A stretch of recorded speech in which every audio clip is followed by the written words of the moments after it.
कौन जीतेगा यूपी, इस सवाल के साथ उत्तर प्रदेश में चुनाव की शुरुआत हो चुकी है। 4 चरण बीत गए, 5वें चरण पर भाई सबकी निगाह टिक गई है। लेकिन 5वें चरण में ना कई ऐसे दिग्गज हैं जो अपनी बिल्कुल साख दांव पर लगा दिए हैं। ऐसे ही एक दिग्गज हैं कांग्रेस के प्रमोद तिवारी, जिनकी खास सीट है रामपुर खास। 1980 से आज तक वहां से प्रमोद तिवारी का ही जलवा देखने को मिला है। नमस्कार, मैं हूं रजत सिंह और आप देख रहे हैं यूपी तक। यूपी तक चुनाव के बीच में आपको बताएगा कि किन किन सीटों पर दिग्गजों की साख दांव पर लगी है और कहां से ये दिग्गज हार रहे हैं और कहां से उनकी स्थिति मजबूत दिख रही है। रामपुर खास की हम बात कर रहे हैं तो प्रमोद तिवारी उसे खास बनाते हैं। 1980 से लेकर 2012 तक लगातार प्रमोद तिवारी यहां से कांग्रेस के टिकट पर विधायक रहे। 2017 में उन्होंने अपनी बेटी अनुराधा मिश्रा AKA मोना मिश्रा को मैदान में उतार दिया। तब से वो लगातार विधायक हैं। इस सीट का जो जाति समीकरण की बात करें तो एक अनुमान के मुताबिक रामपुर खास में ब्राह्मण और दलित समुदाय की आबादी सबसे ज्यादा है। इसके अलावा कुर्मी, यादव और ठाकुरों का भी अच्छा प्रभाव है। लेकिन भैया जो आंकड़े वाकड़े हैं ना, ये जो है चुनाव में थोड़े अलग हो जाते हैं, क्योंकि ये कहा जाता है कि जो चुनाव है वो गणित नहीं है। यहाँ 2+2 4 नहीं होता है, 2+2 5 भी हो सकता है और 2+2 22 भी हो सकता है। तो जो केमिस्ट्री है ना वो लोकल पता चलती है। लोकल क्या बोला है, यानी स्थानीय पत्रकार क्या कहते हैं। ऐसे में हमारे सहयोगी सुनील यादव ने बात की एक स्थानीय पत्रकार से। रामपुर खास में प्रमोद तिवारी जी और वहाँ की प्रत्याशी आराधना मिश्रा मोना जी ने जिस तरह से पूरा दमखम लगा दिया है और उनके खिलाफ भाजपा ने नागेश सिंह और छोटे सरकार को प्रत्याशी बनाया है।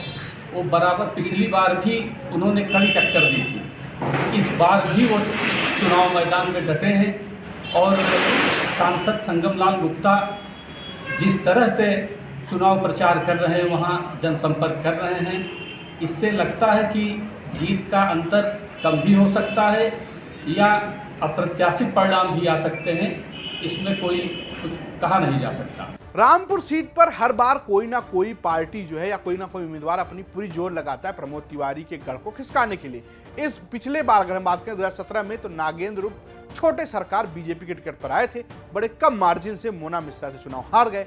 इस बार बीजेपी ने अपनी पूरी जोर लगा दी, फिर से छोटे सरकार को टिकट दे दिया है। और ये कहा जा रहा है कि इस बार जो सांसद हैं संगम लाल गुप्ता और तमाम जो नेता हैं बीजेपी के, वो वहां पर मैदान में डटे हुए हैं और जो प्रमोद तिवारी का गढ़ है या कहें कांग्रेस का जो गढ़ है उसे ढहाने की कोशिश कर रहे हैं। लेकिन क्या ये सब बात सच है, ये क्या जमीनी हकीकत है, ये जानने के लिए हमने एक और स्थानीय पत्रकार से बात की। वहीं रामपुर खास का भी इतिहास रहा है, आज तक कभी वहां से पराजय नहीं हुई है।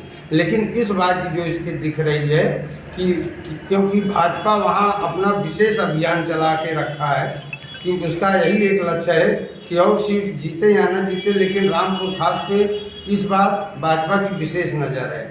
लेकिन जहां तक सर्वे की बात कही जाए तो रामपुर खास से भी प्रमोद के गढ़ से प्रमोद तिवारी इतने कमज़ोर नहीं हैं, संघर्ष कर रहे हैं। चुनाव काफ़ी संघर्षशील है, लेकिन इस तरीके से अभी कोई नहीं कह सकता कि किसकी पार्टी जीत सकती हो, किसकी पार्टी हार सकती है। जैसा हम आपको बता रहे थे कि 2007 हो, 2012 हो, 2017 हो, लगातार कांग्रेस इस सीट से जीतती आई है। 1980 से लेके 2017 तक इस सीट से जीतती आई है।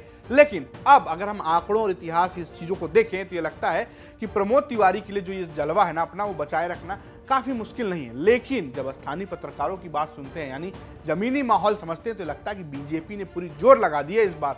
और इस बार जो मामला है वो प्रमोद तिवारी के लिए 50-50 हो गया है। जैसा कि हमने आपको बताया कि रामपुर खास विधानसभा सीट पर 5वें फेज यानी 27 फरवरी को वोटिंग होगी और नतीजे तो 10 मार्च को ही आने।